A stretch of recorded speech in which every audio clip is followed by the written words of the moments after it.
Are you enjoying the coffee today? Coffee's great. It was sent into outside. us. Yeah, It's Black Rifle Coffee. Love it when Fantastic. people send us coffee. man, that's good. That's good coffee right there. It is. Makes you grow hair on your chest. So, Happy New Year. Yep.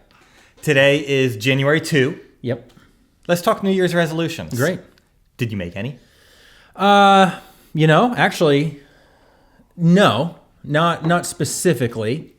However, I love New Year's. It really is an opportunity to make resolutions, or at least to be mindful of a new season. I don't know that there's anything overly mystical, or I think there's some spiritual significance to a new year. Okay. I've never heard that. Lamentations, the book Okay. of Lamentations in the Bible talks about the mercies of God being new every morning. But that's every morning, not every year. Right. But when we talk about the beginning of something new, Okay. a new, and again, this is hard. This is sometimes hard to talk about because kind of our feel good culture has hijacked these kind of terms like turn a new leaf, turn a new page, and oftentimes what that does is it just leads us to despair.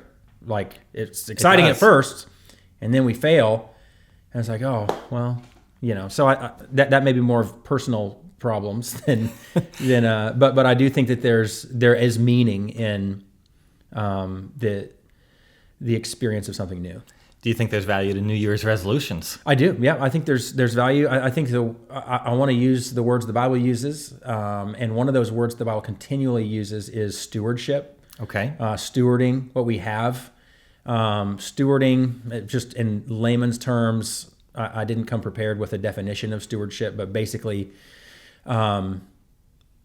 caring for what you have, being faithful with what you have. And so the way the Bible talks about this idea is stewardship. And so when it comes to resolution, often what I will do is I'll just kind of take inventory of where am I at right now? Like what circumstances am I in right now? So for me, I'm a husband, I'm a dad, I'm a pastor, I'm a friend, I'm a neighbor, and not all of those categories get 100% from me as they might should.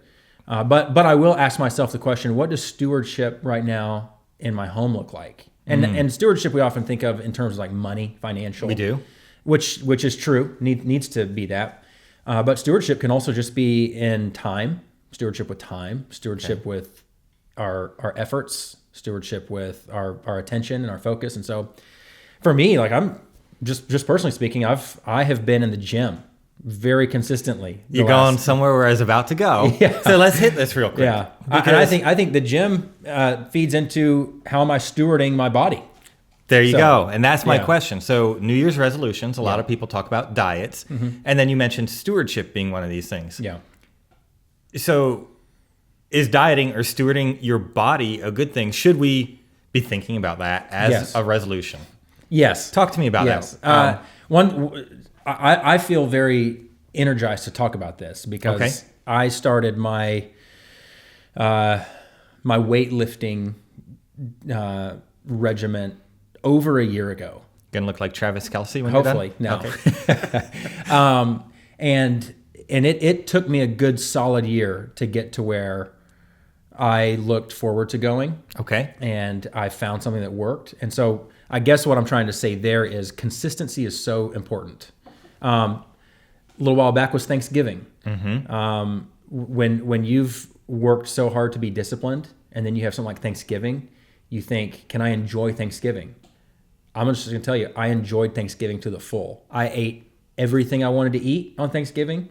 And my mindset was, by God's grace, I've developed a pattern of consistency. And so I'm not going to look at Thanksgiving and feel like I failed or that I got off track and I can't catch back up. No, I'm just going to, the next day, it actually was a couple days later because it was before the weekend. But okay. When the new week started, I just got back in the gym. Back to what I was doing. I got kind of two follow-ups here, but let's chase this rabbit for a minute. So New Year's resolution, stewardship, body, you're exercising consistently and you're being disciplined. what does it look like to steward our bodies? Is this something that a Christian should even be thinking about? Yeah. Yeah, I think it's something that Christians should definitely be thinking about. I think our bodies are very important. I think that it is an area in which God calls us to steward. I think if I want to be the father my kids need me to be, then caring for my body is important. Now, am I in ultimate control? No. Does my discipline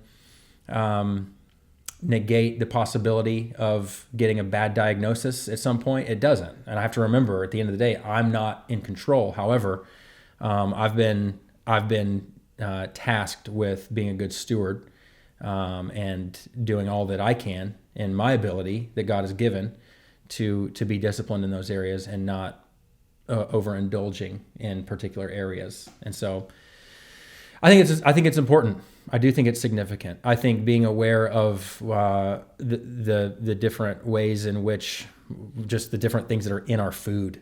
I'm kind of on one of those kicks right now. Just, what is this stuff that I'm eating? This is not There's a food. lot of things hidden in your food. Yeah. So we don't have to get into that today. That's an episode for a different channel than ours. Yeah.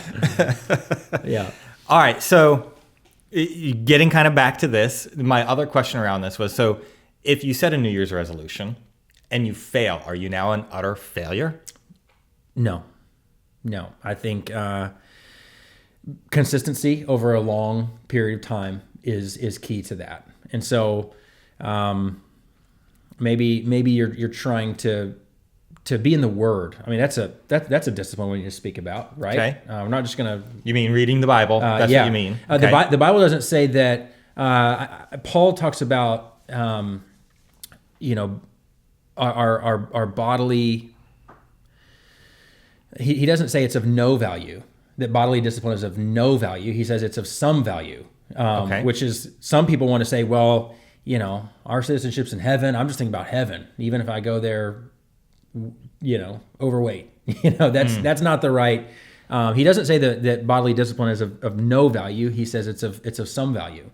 And so I say all that to say, there are things that are more valuable and more significant than our body.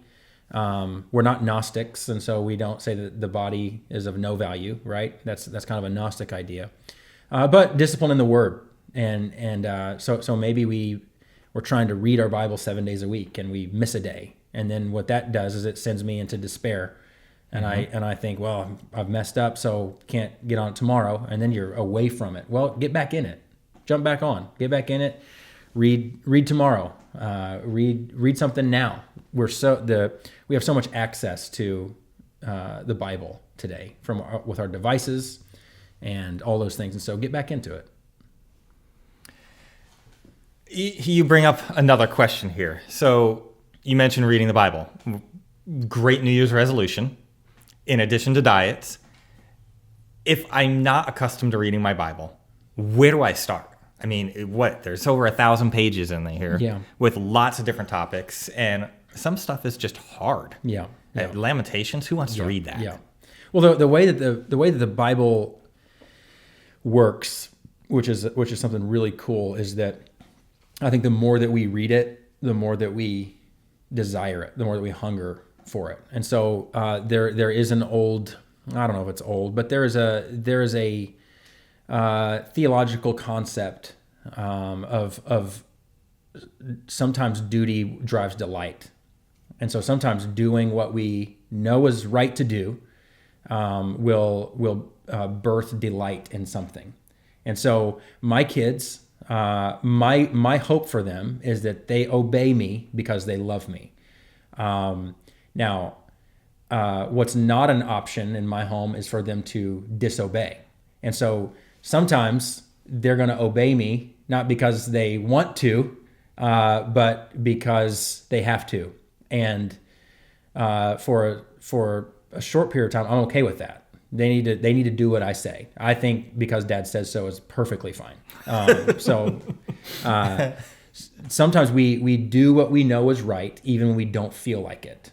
Now, Is it in our own power to create a heart that desires those things? No, I do not think it is in our own power to do that. However, as we obey God, sometimes I would say sometimes I obey God somewhat begrudgingly, and I hope that's not the persistent posture that I have.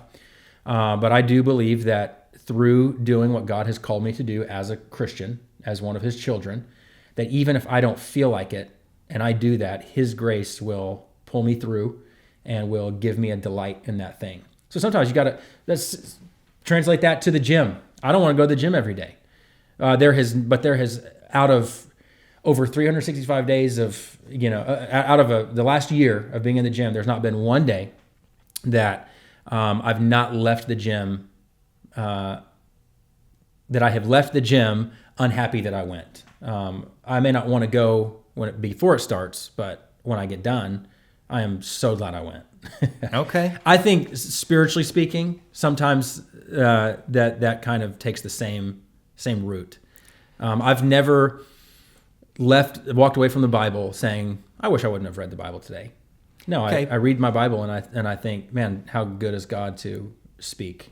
So I've heard some people tell me that they try to read their Bible every day, but sometimes they just get nothing out of it. Mm-hmm. So should they even continue, or should it even be acceptable that they sat there, read for a little bit, and got nothing? Yeah. Despite what our culture tells us, emotion doesn't dictate truth. How you feel doesn't dictate what's right, doesn't dictate the value of something. Like how you feel doesn't dictate the value of a thing.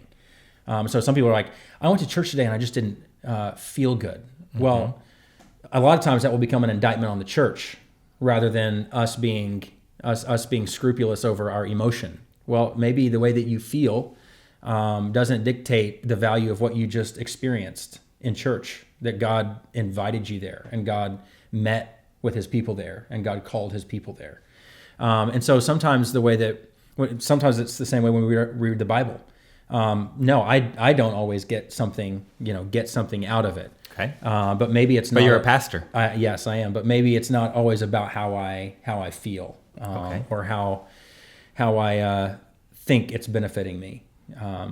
God is going to, by His grace and by His Spirit, produce in me that desire. Excellent. Thank you, Pastor Nathan. You're welcome. So just to quick sum up a few things, you think dieting and exercise is a good resolution? Yeah. And good for a Christian to do? Yeah.